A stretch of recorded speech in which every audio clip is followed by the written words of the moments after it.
Israeli Prime Minister Benjamin Netanyahu this morning suggesting that strikes on the Iranian regime will continue and have continued amid these talks to end the conflict. Meanwhile, 6 people have now been injured in a new ballistic missile attack. It impacted central Tel Aviv overnight. I want to go to Middle East correspondent Jodie Cohen. She's live in Tel Aviv for us this morning. Jodie? Hi, Shannon. So I'm actually at an impact site in central Tel Aviv where a 100-kilogram explosive from a cluster munition hit on the street behind me. I'm going to step to the side so you can see the damage. The impact was actually on the street, but you can see the devastation that it's caused to this building just next to it.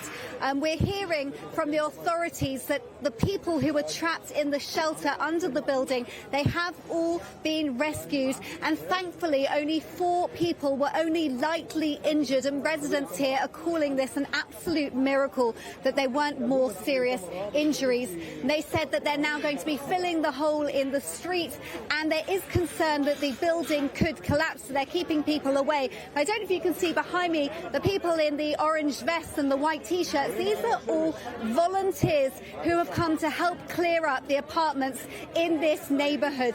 Now, so far today, there have been 6 salvos of ballistic missiles fired by the Iranian regime and 3 barrages of rockets fired by Hezbollah in Lebanon. Meanwhile, the United States and Israel are continuing strikes on Iran after President Trump yesterday revealed talks to end the conflict. And today, the Israel Defense Forces say that they've hit missile storage facilities and regime headquarters in Tehran. They've also been hitting buildings in Beirut in Lebanon, which they say were being used as Hezbollah command centers.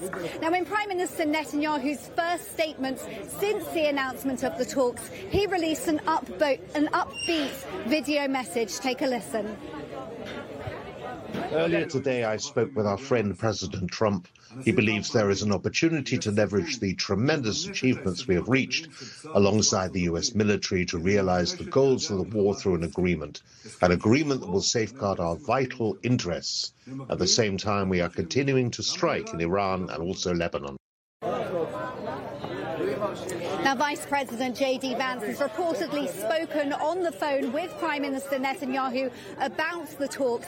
And today, First Lady Melania Trump is hosting Netanyahu's wife, Sarah, at a White House event. And these are being interpreted as signals of the continued close cooperation between the United States and Israel. Reporting live from Tel Aviv, Jodie Cohen, Newsmax. Diplomacy indeed amidst the chaos there on the ground. Jodie Cohen, appreciate your good reporting out of Tel Aviv this morning. Meanwhile, as we reported, as we came to air, those airstrikes did continue overnight, battering Iran's capital. You heard Israel reporting that it took out a missile storage facility. Those Iranian drones, they've targeted Israel's, meanwhile, Tel Aviv sites across the Mideast overnight. And the president, the administration saying the talks continue with the Islamic Republic to end the war overall, the overarching conversation that's going on all simultaneously.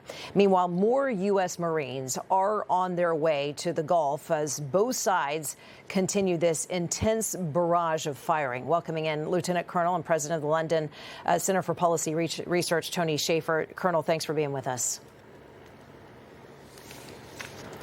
Tony, I believe I have you, and assume your audio is intact. Let me ask you, as we wake up this morning, and we see the strikes continue coming out of Iran. Thanks for that mic check.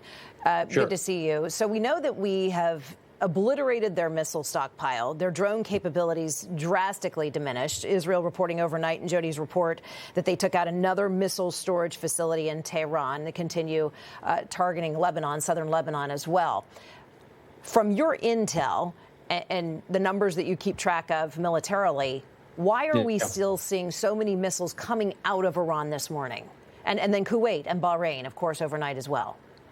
Yeah. So the Iranians were effective in hiding missiles, a pretty good number of stock, in places that were traditionally not something that you would see. I guess we should have expected that by the fact that they knew something like this was coming. They've been able to disperse these missiles, Shannon, in a way that's difficult to get them all at once. We've been able to take out their manufacturing.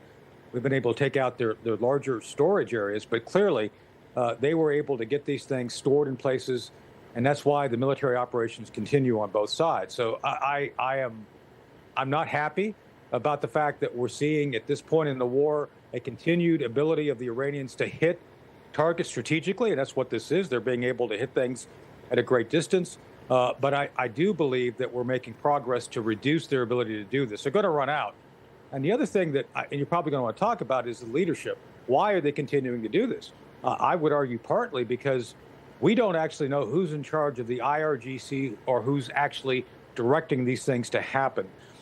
We've been so effective in another instance of taking out leadership while President Trump is negotiating with someone, and I think it's probably a delegation that went to Pakistan, and they are legitimately part of the Iranian government. Mm-hmm. There's other parts of the government that are completely detached and just doing what they think they want to do, which is continuing the attacks.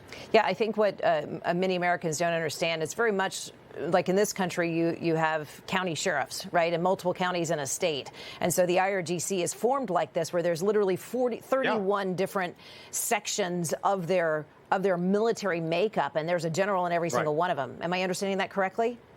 Yeah, they are very much a tapestry of an organization. They're organized like terrorist organizations in cells and at a bigger level. Or a county is a good derivative concept as well. They are essentially autonomous at this point. They were given certain guidance at the beginning of the war, and probably essentially a dead man switch to do certain things after a conflict starts, and that's what we're dealing with right now. So our challenge. Oh, please continue. No, our challenge is to figure out who can actually collect these people up and stop them. There has to be someone we can turn to and say, you need to stop this or you're all going to die. CENTCOM, meanwhile, overnight, pushing out this photo. Military strikes have indeed continued. Just not to confuse the messaging from the president yesterday, he pressed pause on the plan to strike at their power. Their infrastructure, their energy infrastructure. It's on pause. We have 4 days on that. The tick-tock continues as the diplomacy is going on. To your point, we believe it's in Pakistan at this point. But the military operation, CENTCOM pushing out this photo of a refueling right here, is very much ongoing. Yeah. So there's a lot of, I think, interesting and effective legacy systems now involved. Shannon, the B-52 was designed in the 1950s. Became famous for its global mission, still serving now in 2026. The A-10 Warthog, which was designed to kill Soviet tanks during the Cold War, is out killing Iranian small boats in the Persian Gulf. So we are being military effective. I mean, these systems, the A-10's from the 80s. So the fact that we can use legacy systems with impunity tells me we're actually winning militarily. But we've got to get to the politics and diplomacy of the issue. Right now, we have to reopen the Straits of Hormuz and make sure that stays open. And using essentially the Venezuela model, we may want to go about seizing the means of economic production, oil, to actually taking control of that, Karg Island, to benefit the Iranian people and stop the current theocracy from benefiting from the income that they're currently getting out of that, just to make sure that they understand you cannot continue the behavior of funding terror and trying to go for a nuclear weapon. We know these two groups of Marines, Colonel, are headed to the region right now. Is that their mission? Reopen the strait and take Karg Island? Well, I don't know. I haven't talked to Pete Hegseth or the president, but if I were advising both of them, that's what I would have them do. And I think that's what most of the world believes at this point, that the two centers of gravity / key terrain that we're looking at is Karg Island, which has been militarily denuded, but obviously commercially they're still loading a lot of crude oil onto Iranian ships. And of course, creating the conditions for free and safe passage through the Strait of Hormuz, which may mean seizing some terrain inside of Iran, just on the coast. This will not be a quote-unquote boots-on-the-ground situation, but what we call shaping operations to seize important assets of the Iranian government to make sure that it cannot be used to harm the world. Let's talk about these talks very quickly that we understand are underway. The president said yesterday that he's talking with Iran, so let's listen to the president here. Brought to my attention today that we're the only country that does mail-in voting. Mail-in voting means mail-in cheating. I call it mail-in cheating. And we got to do something about it all, and it's part of Homeland Security. And I'm suggesting strongly to the Republican Party, don't make any deal on anything. The most important thing we can have is what's called the Save America Act. Right.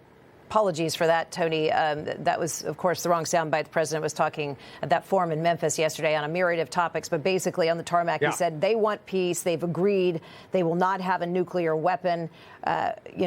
He said we were planning to shoot down the power plants. We're going to give them a pause on that.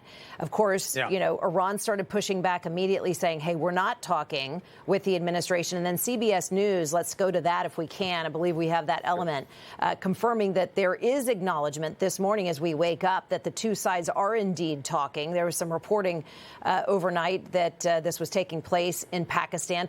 We already talked about the various, fragmented sections of the military on the ground, but then Parliament and military leaders may or may not be in communication at the same time.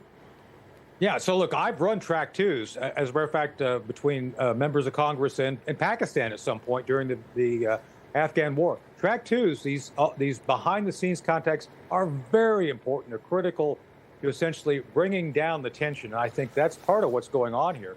Shannon, the question is, can these people actually influence the people who are conducting the military operations in Iran to stop it? President Trump believes so, and I hope he's correct. With that said, we're going to continue military operations regarding the current set of targets, but I think a lot of folks are hopeful, and I think President Trump is correct.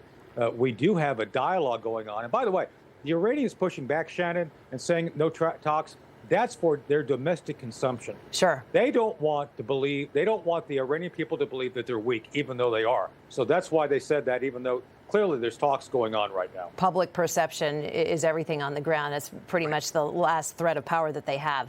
Very quickly, before we let you go, Sure. Tony, of course, we know that Iran launched these missiles over the weekend targeting Diego Garcia. Wow, it was such a wake-up call, more than 2,000 miles away. The foreign minister had just been on the weekend rounds denying they had this kind of strike capability. That was a lie, and it certainly got the world's attention. It was a new day as we woke up the following morning. Yeah, so I'm waiting for DOD to give its full and final report. One of the things we have, Shannon, is called DSP satellites, Defense Support Program satellites, which essentially created during the Cold War, see everything going on regarding launches of ICBMs. I want to know exactly where they came from and why we missed them, because this is a key issue. It's like, okay, we've been pounding Iran for over 2 weeks and we missed this. This, to me, is an intelligence failure more than anything. So as much as I think I'm very critical, obviously, I call out the team, even though I love the people on it. This is something they should have been on top of. So I'm very concerned that we didn't see this. Well, certainly a wake-up call for our NATO allies in terms of Iran's capability and what they've told us in the past and what in fact the truth is. Lieutenant Colonel, U.S. Army, President of the London Center for Policy Research, Tony Shaffer, great to have you. Thanks, Shannon. Good to see you. Thank you. Information. Truth is freedom. Is Newsmax. It's real news for real people.